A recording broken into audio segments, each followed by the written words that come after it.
All right, everybody, welcome to episode one of Ole Miss After Dark. Me and Hitch had a lot of fun doing Dids in the Dugout throughout the baseball season, obviously. But we had been telling y'all for several weeks now that after baseball season was over, we are going to make this transition to Ole Miss After Dark, and the time has finally come, Hitch. We are putting Dids in the Dugout to bed for now. I kind of feel like what we'll do is maybe when baseball season creeps back around, since I still have all the old layouts and backgrounds and all, we'll kind of bring Mhm. that thing back up and we'll kind of do a little Three Faces of Foley kind of thing going on here, right? One week you might get Ole Miss After Dark, one week you might get Dids in the Dugout. Who knows? I wanna be Dude You're Love. I'm Dude Love. I call Dude Love. Okay, well, I'm going to be Mankind, and then we'll let Dalen handle Cactus Jack. How about that? Okay. That kinda lines up perfectly.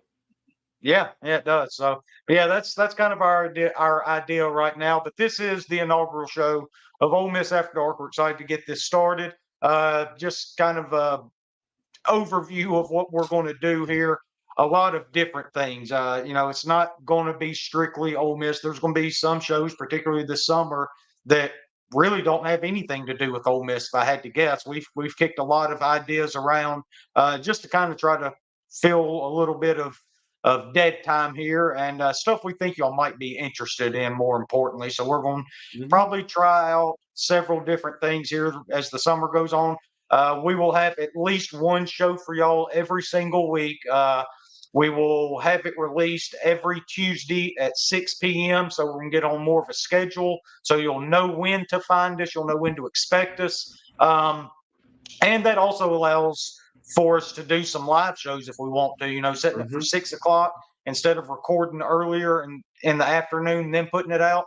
If we've got some things going on and there's some interest and y'all want to do some live shows and interact, I'm sure me and Hitch will be able to accommodate y'all doing that too. So that was the idea of doing it at that time. And then on Tuesdays, there's hardly anything going on Tuesdays, right? So Yeah. we just went ahead and threw it on there. So that way y'all have something to listen to. We'll go ahead and get started here. Hope y'all enjoy it. Hitch, first of all, how we doing, bud? Man, Thumbs great. up. Yeah, low water pressure here in the house for the past couple days. Oh It's no. it's a lot of fun. We're having a blast. But other than that, it's been pretty good. Got a lot of watched a lot of baseball this weekend. That was Yeah. Uh, really fun. before before we dive into that, do you have a water leak somewhere? If you walk your yard, do you have a puddle sitting? No, Any it's a idea? no, I without getting into the politics of it too much, the water association here is swapping over to the city water, and I don't know. Ah, There's we get a message about once a week, this automated message, and man, Pumpkin Water is throwing all sorts of shade at the city. And it was yeah. funny at first. It's like, oh, this is funny, but now I'm just like, I just would y'all stop doing that and just fix it, please? Just But yeah, no, just give me my uh, water pressure. please, yeah, we'll figure it out. Yeah, but I'm right there with you. I watched so much baseball this weekend. It was so much fun. Obviously, would like it a lot more if the Rebels were involved. But I mean, that's we're a little bit different, right? We can sit down, we can watch college baseball regardless of who it is, who's playing. Um, Me and you talked over the weekend a little bit about this, and this wasn't where we were going to start out, but that's where we're starting out now. So that's just kind of how these shows are going to go. We're going to fly off the rails, and we're not even 4 minutes in, and the Nope. complete layout is completely shot to hell. So, Here we go. but this time of year, the college baseball postseason, regionals in particular, it's more fun than March Madness, isn't it? To me, it is. Yeah. it's. I think. Oh yeah, I remember what you're talking about. I sent a message the other day that was like, I don't think that there is a way that the college football playoff can match baseball Yeah. or basketball. And then I said I'm probably in the minority, but the College World Series trumps March Madness for me. Uh, Yeah. it's it, it 100%. it's just it's crazy. It's playoff baseball, and it's great. It is. It is because anybody can win at any given time. Just look at Evansville, right? You had a feeling when they got beat on Sunday, got pushed to that game 7 against ECU that, just looking at the two Mhm. teams, you would think that Evansville would have run out of pitching. ECU would have smashed their way to a super regional. And look, they had a 3-run lead, and Yeah. Evansville come back and ended up beating them. And now, congratulations, Purple Aces. Yep. Is that right? Purple Aces? Yeah, Purple Yeah, Aces. yeah. Yeah, it was great. They Now got you beat. get to go to Knoxville. Hey, I forgot about that. They got beat there on Saturday, whatever, and then came back and had to play that elimination game. And the first few innings of that game, I was like, man, their inexperience of being in this situation is really showing. There was a bunt that was misplayed. There were all kind of things that were happening, and I was like, and they're not going to be able to overcome it. And they locked in. Guy hit a big 3-run bomb. All the momentum shifted to Evansville, and man, they took it. But I was so excited and fired up to watch that LSU North Carolina game, baseball game last night, more than I've been for any non-Ole Miss sporting event in years. It was, and it lived up to it too. I mean, it was appointment television that did not involve Ole Miss baseball, right? And like I said, it lived up to it. I was so excited for that game too. That you're not going to see a better baseball game all year than that one that happened on Monday night, I guess it was now. So a lot of fun. You know, LSU kind of gets punched in the mouth right out of the gate there in the top of the first. And then they come back and score 1 run each in the next 3 innings, take all the momentum back. Hell of a job by that kid coming out of the bullpen. And he threw, what was it, 5 1/3 scoreless or something like that? Yeah. I mean, and to me, that's what is so fun about this baseball College World Series, even the SEC tournament leading into this, is when teams run out of pitching and somebody has to step up, and it happens multiple times every year. There is a kid who is a senior who hasn't pitched in 4 years, who comes out and spends an absolute gem. It happened with us 2021 or so, that I can't even think of the kid's name, who never pitched, and he come out in the SEC tournament and threw like 7 innings, 1 hit or something. I'll look it up in just a minute. Yeah. But it's so much fun. You know, in 2022, the year we won national championship at the SEC tournament, we got put out on that Tuesday by Vanderbilt, and it was Carter Holton that did it. He was a true freshman, hadn't started a whole lot for them, and now he's their ace. But he came out on that Tuesday. It was just a handful of starts for him that year, and they threw him out there, and he just absolutely dominated us, which we know it ended up. Hell, talking about 2022, look at the first game of the national championship series with Ole Miss and Oklahoma. You seen Jack Doherty out there, who was kind of up and down as a starter, and he goes, what was it, 5 1/3 perfect innings or something like that. And I was at that game, and I had no idea. I had no idea he was throwing a perfect game that deep into the game. We were just so locked into what was going on. Of course, Ole Miss's offense was rolling pretty good at that point, had the back-to-back home runs and all. But it wasn't until the next day when I was reading about the game, all the beat writers and all talking about it, that I realized that he had a perfect game going that late. And I was actually sitting in the stands watching it. Yeah, it was very impressive to watch that. Yeah, but that's the fun part about baseball. Again, we were going to do this towards the end of the show, but we've already started talking about it. Do you have the super regional matchups up right there, Hitch? Yeah. Well, let's see. We already talked about one of them, right? Briefly. You got Evansville's reward. Yeah, Evansville's reward is getting to go to Knoxville. And I saw some people, I saw a guy on Twitter saying something to the effect of, it's going to be a bloodbath. You're going to get obliterated. I hated it. I hate that. Like, obviously Tennessee is the better team, but they will be favored. And we'll be heavily favored, and probably will win in 2 games. I mean, if we're being honest, that offense that they have is special. But at the same time, I guarantee you that Evansville, they're not going into this super regional thinking we're going to lose in 2 or Tennessee is better than us. Because if they had that mindset, then they never would have gotten past, ECU. like I said, I mean, if we can talk a little bit more Well, about it, if you have something to say, but I mean, I well, no, think I mean, Tennessee just wins this one. yeah. I think they do too. But that's the thing about baseball. You never know. It's whoever's playing the best at the right time. Tennessee has been one of, if not the best team in the country from start to finish so far this year. They're playing great baseball, but Evansville's playing really good right now too.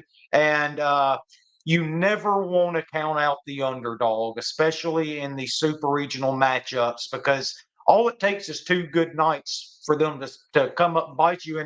And for your offense to go cold or for your pitcher not to have it or something like that.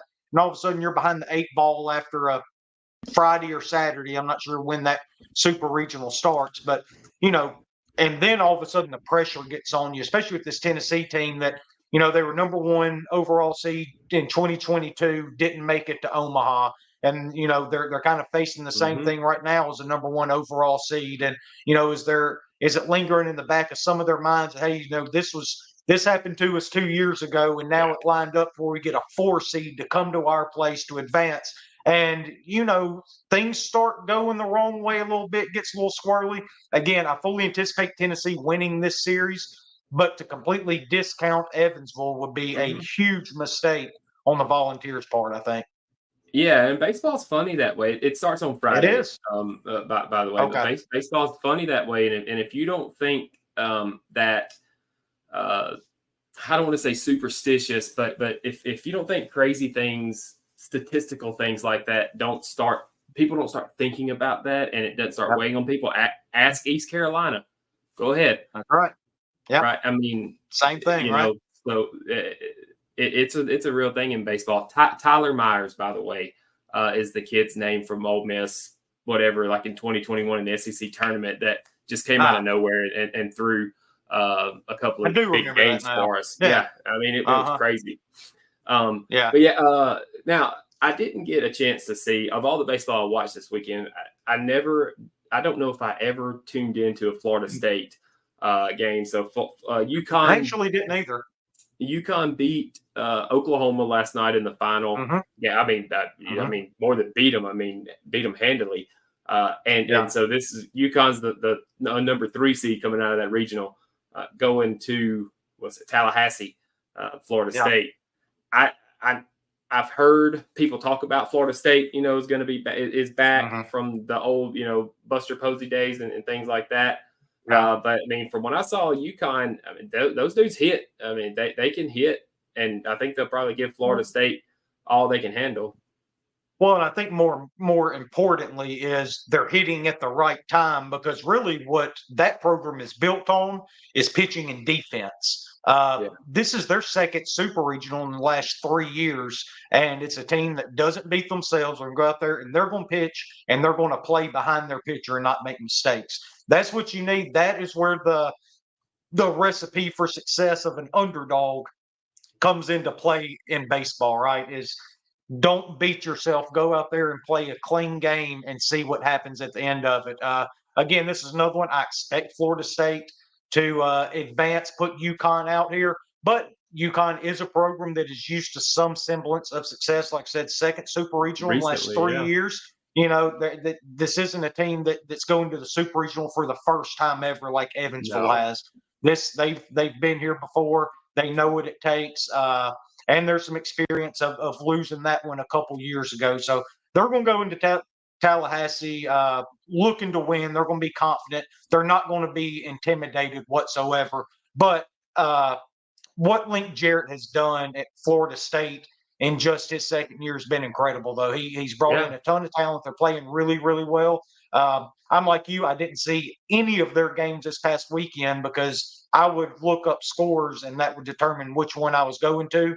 And a Florida State score never jumped out to me of, hey, I need to tune in right here.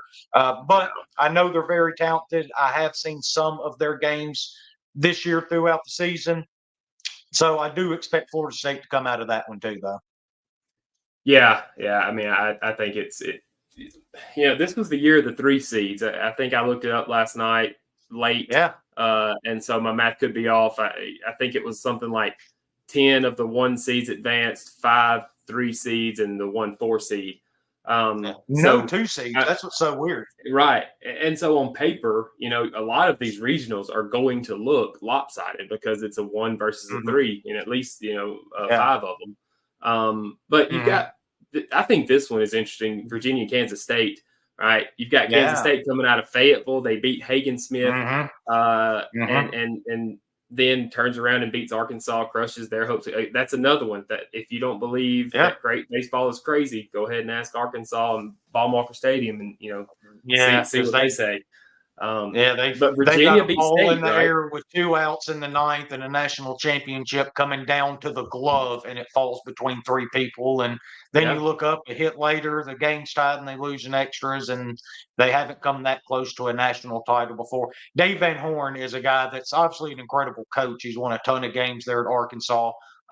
They can go to hell, but I do Oh, respect yeah. Dave Van Horn. But he's looking for that elusive national title, just like Mike was before 2022. It's insane how similar the two programs were up until 2022. Two teams that really dominated the SEC West along with LSU, but it was always those 3 teams. And Mississippi Mhm. State. Mississippi State wasn't as consistent as those teams. Now, when they were good, they were When they really were good, they damn were good. good. But they had some lows in there as well, to where mainly Ole Miss and Arkansas, it was 14 SEC wins, 40-win seasons every single year, and then blow it in the postseason. So that's kind of one Yeah. thing lingering over Dave Van Horn. Well, and you brought up Mississippi State there, and so the winner of the regional they went to Virginia. Yeah. That's got Virginia, Kansas State. Virginia, very good baseball team. I think. Yeah. I wouldn't be terribly surprised if Kansas State doesn't Hmm. come out of this one. I think I probably actually will take Kansas State. Probably go in 3 games, but the way Kansas Yeah. State played against Arkansas, Hmm. and the way Hagen Smith, and they didn't just beat Hagen Smith; he gave up a few runs, and So so yeah, yeah. we're talking They hit about him like probably nobody's hit him all yeah year long. probably talking about a top But 5 yeah, pick. I was actually going to pick Kansas State in this one as well. Again, I think it goes 3, but all of the 1 seeds aren't advancing. All the higher seeds aren't advancing to Omaha. This one is ripe for an upset with the way Kansas State is playing right now, especially going in. They're the, when they go into Virginia, they are getting a less raucous, rowdy environment than what they just came out of. It's not going to be Oh yeah. elevated from what they saw this past weekend. So I also like Kansas State to go into Charlottesville and take 2 games and advance on to Omaha there. Yeah, the next one, you've got West Virginia, who sent Arizona packing quickly. I think Arizona may have lost their first 2 games in the Yep, Tucson they did. regional. I would too. But I think probably the toughest regional, Chapel Hill, North Carolina came out of it, Mhm. and so you've got North Carolina, West Virginia. This is one of those ones that I feel is probably lopsided and it looks lopsided and it is lopsided. Yeah, North Carolina is good, super good. They can pitch, good. they can hit, they can field, and they're Yeah. young. I mean, they've Mhm. got a couple of freshmen in there. They've got a freshman catcher that can Yeah. hit. But I think North Carolina probably walks this one 2-0 into Omaha. I could not disagree with you more. I'm taking West Virginia in 3 games in this one. They are playing for something here. Their coach announced Sure. at the beginning of the year this is his final season. He's retiring. It feels like one of those special magical runs, one of those storybook type endings for a coach here. I think it culminates in Omaha. I don't think they're going to go on and win a national championship or anything, but for them to go on the road to Arizona, win that regional. They're going to go on the road one more time in a super 3 games. They're going to put out a national seed, very, very good team, North Carolina. So give me the Mountaineers to continue this storybook type season, especially here towards the tail end of it here. I just think it's too good of a story to end now. So I think they're going to play with a lot of intensity and get get a couple games for the skipper. Yeah, I mean, I think that's a great pick. Like we said earlier, we said 2 or 3 times. I mean, funny stuff like that happens in baseball where these, storied like what was it Birmingham Southern in Division III is Yeah, closing its yeah. doors at the end of the season, and they Dude, made it they all the way to won. the They World won the Series. national champ. They won the national championship the day after the school shut down. When they Yeah, were crowned national champions, the school literally didn't exist. it's crazy. Yeah. But the next one, um, I think I didn't watch Oregon State much this year, but I watched them some, and I watched them in the tournament. This is a clash of two different brands, two different styles of baseball, Yeah. and it's going to get interesting. It's going to Kentucky be and one of Oregon the State. most fun super regionals. It's going to be so fun to watch. I think so. And what Nick Mangione has done at Kentucky over the past 3 years has been crazy, especially the style and like the I mean, it's not it's not power pitching, power hitting. It's bunts, bloops, and bombs, and and I hate it. I hate every second of it. But I'm taking Oregon State in this one. If for no other reason than I shouldn't say I don't like. That's not right. That's not fair. I prefer Oregon State's brand of baseball over Kentucky's. Maybe that's why I'm picking them. But I mean, it's another 3 seed, going to a 1 seed, and no, it's not. They were in Corvallis. No. They were in Corvallis. Who was the 3 seed in there? I'll look it up in a minute. Sorry. Irvine. This is a 1 seed. Yeah, that's right, Irvine. It's a 1 seed versus a 1 seed. I think that you're going to get better weather in Lexington than you do in Corvallis, and that's always going to help the power teams. And so I'm going to Oregon State. It probably goes 3 games, but Oregon State 2-1 here, I think. Yeah. I'm going to go opposite of you again here. I'm taking Kentucky in 3 games as well, 2-1. Because you love bunting, right? I hate bunting so much. I do. But the style of play the way that they play, there's fewer opportunities for mistakes, I feel like. And I'm not even sure that's completely true, but it just feels like that there's fewer chances for mistakes because they're so sound at everything. They don't beat themselves or anything like that. And the way they pitch the ball, the way they play defense, it's nothing overpowering. It's just all mind games that gets into runners' heads and in the batter's box as well. We saw it 100 times in that damn series against Ole Miss. I think the best way to describe Kentucky baseball, and this is not an insult because I wish we had more of this in Oxford, they're a team full of assholes out there playing, right? It's just to do what you have to do. Yeah. They're going to do anything they have to do to get an advantage on that one singular pitch. And they do that over and over and over again. I like Kentucky here. I think they are on their way to Omaha. And what Kentucky does is what, everybody else tries to do. It's just they do it a little bit different. They do it in an old school way, the way that people, say used to do it, right? You get people on, you manufacture runs, you bunt a guy over, you might hit a 3-run bomb, but you're going to manufacture some runs, which is important. But to me, and I always say this, in baseball, you're at the plate as an offense, all you're trying to do is put pressure. You're trying to put pressure on the defense, make them make a play. Right. And so speed them up.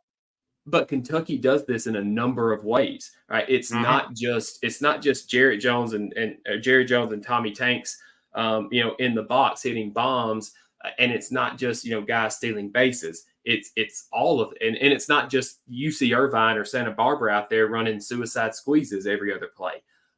It's a combination of all of that, and that's kind of what makes them special. I mean, they put pressure on you at the plate, they make you throw strikes, they put pressure on the base pass, they make you keep runners close, and so I still like Oregon State over Kentucky, but I wouldn't be surprised, like you said, if Kentucky ended up in Omaha. Another one that I didn't really get to see much of this weekend was NC State. I didn't see them a lot. I saw, a good bit of Georgia, and you've got NC State coming to Athens, I believe, and so I'm Yeah, going it to is. take Georgia just because they have one of the better offenses in the country. I don't know that I trust their pitching a lot, but man, that offense can slug their way into about any game and win it. So I'm going to take Georgia in 3. I'm actually going to take Georgia in 2. I really love the way Georgia's playing right now, and if you decide to pitch to Charlie Condon, then God help you. I mean, what are we doing? Why does anybody still throw that man anything remotely close? I don't know. It would be 4 fingers every time. It's not a nibble situation where I'm going to try to get him to chase and get himself out. No, no, I'm not doing that. I'm not No, even letting the pitcher release the ball. Uh, Incredible what he's done this year. And there's another guy we're going to talk about here in just a minute man, that is he's just better. the exact He's same way. better. I mean, Yeah. I don't know if he's better, but man, I wouldn't throw him a damn pitch either. No. Georgia is just really playing well right now. They're steamrolling competition. So give me the Bulldogs in 2 games. Get back to Omaha for what would that be? First time since 2008, I think, something like that. Yeah, It's been a it's while. been a minute. It's been a minute. Yeah, Um, I think that you've was the got Gordon Beckham team, if I'm not mistaken. yeah, I think so. In Yeah. College Station, you've got Oregon going to Texas A&M. Uh, you know, Oregon was a interesting story in the College World Series or in the regionals. I don't know that a lot of people had them winning or even playing in the championship game, but man, they had a kid come out and throw an absolute gem in the clinching game, I believe. Mm-hmm. And I think he threw 120 pitches, 9 innings, a handful of hits, and with pitching Mm-hmm. like that, and I mean Oregon can hit the ball. I don't know. Texas A&M just doesn't. They feel like a team full of stars that really don't have the ability to win the big one for some reason to me. And yeah, here's the one. The big upset for me is I've got Oregon taking Texas A&M in 3 games. It's going to go 3 games, but I think Okay. Oregon takes this one. Yeah, that would definitely be an upset. I'm going the other way again. I'm taking the Aggies here. If Tennessee's the best team in the country and the best team left in the tournament, I think Texas A&M's the second best left in the tournament at this point. Again, really love the way they're playing. Their lineup is absolutely loaded. If they can get any kind of pitching, which hasn't been a huge deal for them so far this year. I mean, they pitch it pretty well. But right now, the offense is just too hot. Kind of seems like Ole Miss might have pissed them off a little bit a few weeks ago, and they Yeah. haven't really looked back since. And I mean, I'm probably putting a lot of stock in their regional with I don't know that they had trouble Right. with Louisiana, but it felt I watched some of that couple of I think they played them twice. I watched a little bit of both those games, and it just didn't feel like they were that much better than that team. But again, I mean, the Cajuns are a pretty good baseball team, so Yeah, they you are. know what? I'll take a step. I'm still going to take Oregon. I'm probably not giving Texas A&M enough respect, and that's on me. But I'm still going to take Oregon. Okay. One What more. else you got? This one Yeah. this is my second, probably the second toughest one for me. It's the last one. It's Clemson, who is just again watching SEC baseball all year long. We don't watch a lot out of conference. I don't. Yeah. Every once in a while I try to, but it's hard. I mean, Clemson's as advertised that they're Very good. very very good. But that guy we were talking about just a second ago, Jack Caglione, he may be the best college baseball player I've ever seen. He's real good. I mean, he's chiseled out of marble, right? I mean, he's just a statue of a man. I can't remember how much they said whatever it is. He has the longest home run ever recorded at like 517 feet. He's got the second player ever to have back-to-back 30 home run seasons. He hit 31 so far he's hit 31 home runs this year. He struck out 23 times. Oh, by the way, he also throws 96 from the left side. from last. Yeah, Yeah, really good, I don't. really good. Yeah, I don't know. I want to take Florida so bad just because of that, but I think that Clemson is probably the better team, and will probably be victorious in this one Yeah, in three.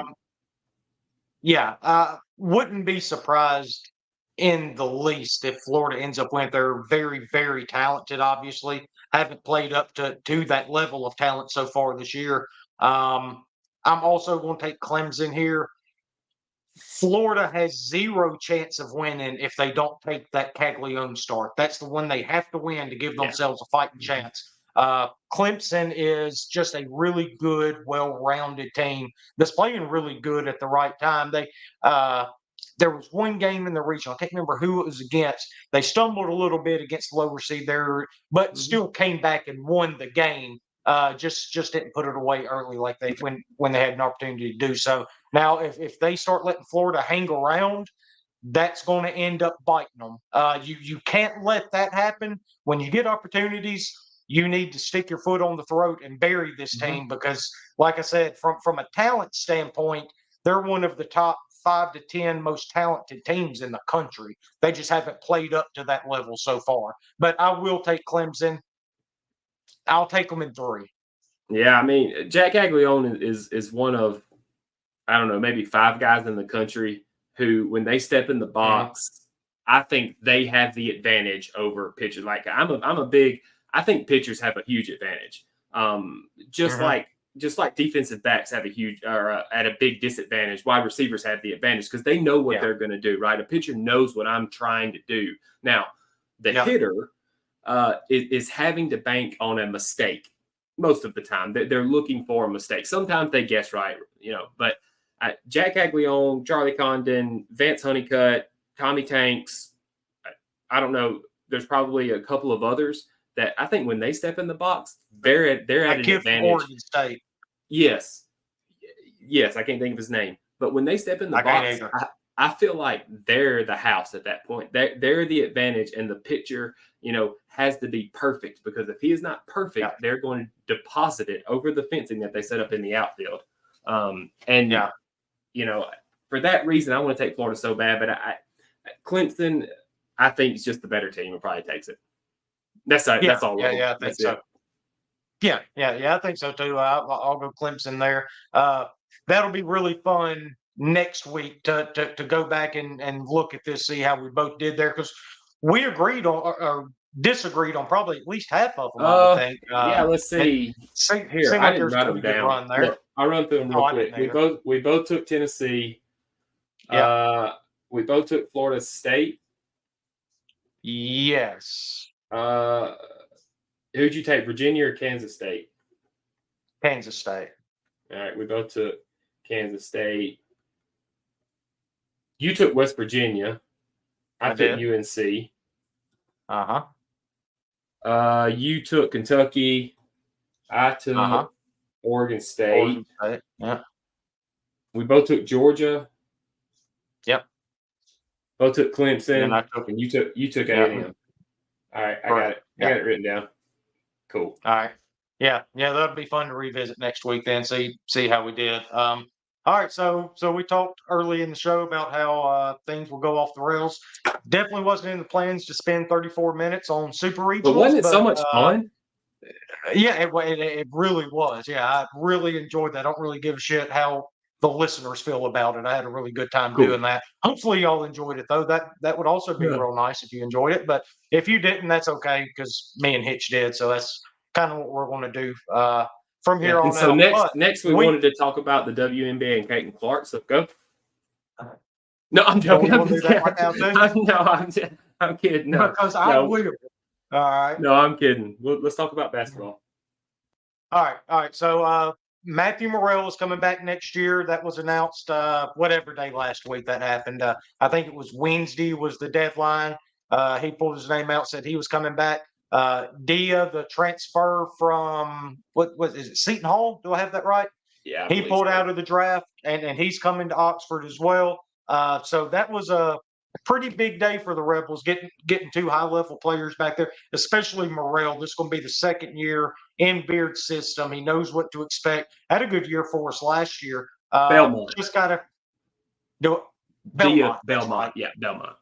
Yeah, that's right. But again, I think Morrell's set for a pretty big year in year 2 of the Chris Beard era. Yeah, I hope so. I mean, he was I'm trying to think of a different word because I feel like I use this word all the time. But he was inconsistent. Throughout the year, he there were some games he looked unguardable, and there were some games that he looked lost. But I think with another year in Chris Beard's system and what Breakfield's coming back too, right? Yeah, and so that's surrounding him with a familiar, legit scoring option. I think it's him and Juju too, because Juju's coming back too. Yeah, well, yeah, we do have a couple of guys that are going. I didn't realize that we had a few guys. I knew Cisse was going, but I didn't know. We had 5 guys that are right now transferring. 3 of them had meaningful minutes: Austin Nunez, Cisse, and the one that kind of surprised me, I'm sad to see go, is probably Brandon Murray. I don't know that we got the best Brandon Murray for this year. It looks like he's going to McNeese State. Austin Nunez is going to Arizona State. Arizona. Cisse is going to Memphis. Arizona State, yeah. Arizona State, and then Cameron Barnes and Rashad Marshall. We didn't really see much of them. But I mean, we're replacing those 5 guys. The 5 guys we've got coming in are all have produced, at the Division I level. Dre Davis, he's the kid from Seton Hall. And then Seton Hall kid I was thinking about. Sean Padula from Virginia Tech, Davin Barnes, Mikael Brown-Jones, and then Dia, like you said. I think, having these guys come in, you saw what Chris Beard did with the transfer portal last year, getting a big name like Alan Flanagan to come in and some size with the 2 7-footers, who I don't guess we'll have either one of them. No, but what he did bring in was what looks to be, or what I like to think about, is probably not as big, but probably more mobile size. D is 6'9", Brown-Jones is 6'8". Maybe some 4s that can get out and play. So looking forward to seeing what we can do. Yeah, probably a lot more toughness from what I've heard of those players in their previous stops. Guys will get in there and bang around a little bit with you. Not going to be scared of the bigger guys either. That's something we lacked a good bit last year was muscle and toughness. It seemed like we got pushed around more than we needed to. But yeah, excited to kind of learn these guys a little bit more as the summer and football season go along, leading up to basketball. It'll be fun to dive into them and kind of start getting an idea of what this basketball team is going to look like. Really excited for season 2 of the Beard era to get underway here. And now towards football real quick. Yesterday, Keon Young, 4-star safety out of Auburndale, Florida. He's 6'1", 175 pounds. As you all know, he is now committed to Ole Miss. Lane and those guys are really making some headway in the 2025 class at the high school ranks. Got several guys committed there. Akil Deer, number 1 running back in the nation from right here in Mississippi, is one of them. And as of this recording on Tuesday, Caleb Cunningham was supposed to be on campus as well, the 5-star receiver from Choctaw County. Ole Miss loves receivers, can't get enough of them. So really interested to see how that goes and kind of what's being reported after his visit's over with. I did see before we hopped on, Stephen Willis is from Locked On Ole Miss. Looks like his show airing tomorrow morning at 6 a.m. Central Time. He's got a segment on Caleb Cunningham. So interested to hear what he has to say on that as well, and see what his thoughts are. Yeah, that's just the release time, man. Okay. Get it out there at 6. That way people can listen to it on the way to work. That's what I do. Hey. Yeah. Hey, for a second there, I forgot that you can record these beforehand and then put them out. I was like, man, he's getting up there. Yeah. Ooh. Man. I see. Because that's exactly what we're doing right here. No, we're recording and putting out later. So the exact same thing. But yeah, interesting to see what that says. So y'all make sure Yeah, well, I know that. I had an entire night talking to Blake last weekend. I heard all about it. So, Yeah. but interested to see what Stephen has to say, though. He usually has really good insight when it comes to Yeah. recruits, whether it be high school level or transfer portal. He's really good about being on top of those kind of things and bringing y'all really good coverage on that. So y'all make sure to check that out tomorrow morning at 6 a.m. Before we get out of here, last thing I got written down here, just to kind of keep everybody up to date. One thing me and Hitch are probably going to do basically every week on this show because of how crazy the transfer portal is. The one for baseball is just now getting going.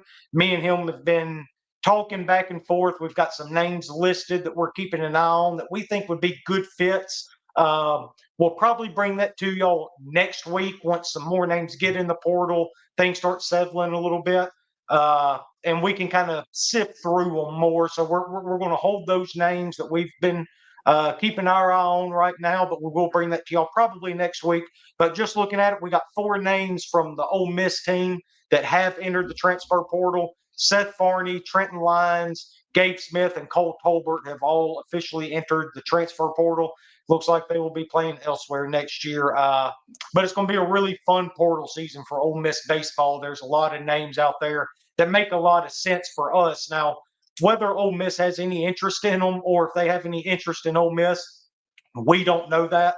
We're basically looking at the player, what he brings, and what our needs are, and putting puzzle pieces together. That's what me and Hitch are going to bring to y'all. If you're looking for people that are really interested in Ole Miss and planning visits, there's several people y'all can follow out there that they'll have a lot better information on that.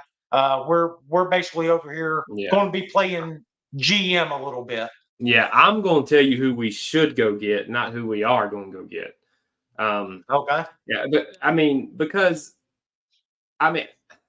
just because of what you said, like I don't know that these kids are coming to campus or whatever. All I know is, hey, we entered the transfer portal. I don't know what we can offer them versus what somebody else can offer. Like, I don't know, but I do know that when I look at a kid and I look at the numbers, I can say, okay, let's give this guy a look. Especially with hitters. Like the transfer portal scares me with pitching, because when you see a pitcher in the transfer portal, you think either can't throw strikes or can't get people out, is a cancer, whatever you want to call that in the locker room. Yeah.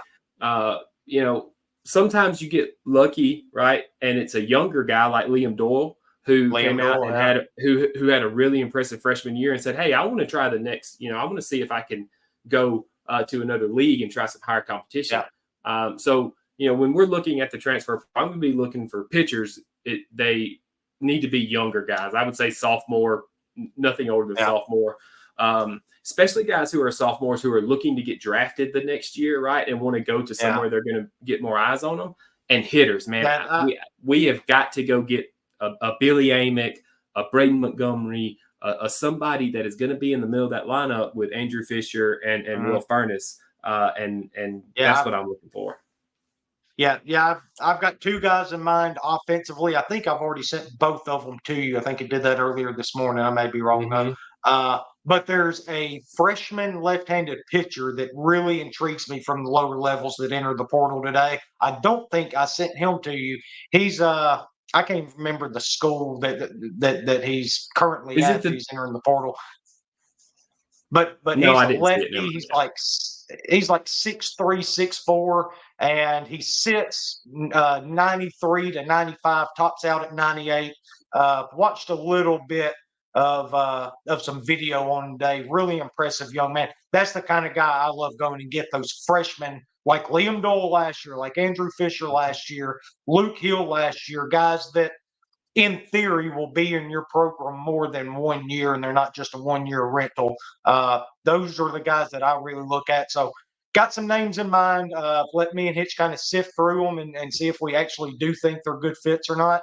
And we'll let us reach out, talk to them. Week. Yeah. Hey, right. Come on in. I got a house in Oxford. Sit down with me. Yeah, come on, man. Yeah, but That's yeah, right. I'm looking forward to the baseball transfer I am too. portal and seeing who's out there. Yeah, I am too. And again, we're going to be bringing y'all plenty of football coverage as the summer goes along and stuff pops up. Y'all haven't really heard our thoughts on this upcoming football team. So we're going to at least work a segment or two each week telling y'all our thoughts on the Ole Miss football team as well. Y'all have heard everybody else's thoughts all throughout the offseason. People can't quit talking about football, except for me and Hitch. We completely shut it down from February on so we could do baseball. Baseball's over. So we're going to start getting back into some football for you guys, too. So y'all come back, join us every single week. Like I said, Tuesdays, 6 p.m. is when we're going to release the show every single week, get on a more consistent schedule for you guys. That way, y'all know when and where to find us. And I appreciate y'all tuning in to this first episode of Ole Miss After Dark. Remember, that's what we're transitioning to. This new name of the show, Ole Miss After Dark. That's going to be changed on Spotify. It's going to be the same account, but changing it on Spotify so it'll reflect there. We're going to get it changed on Twitter so it'll reflect there as well. So appreciate y'all stopping by and hanging out with us and checking out this first show. Can't wait to get this thing going and be with you all the way through football season and beyond. Oh, yeah. Hitch, as always, appreciate you being with me, bud. Man, hotty toddy. All right.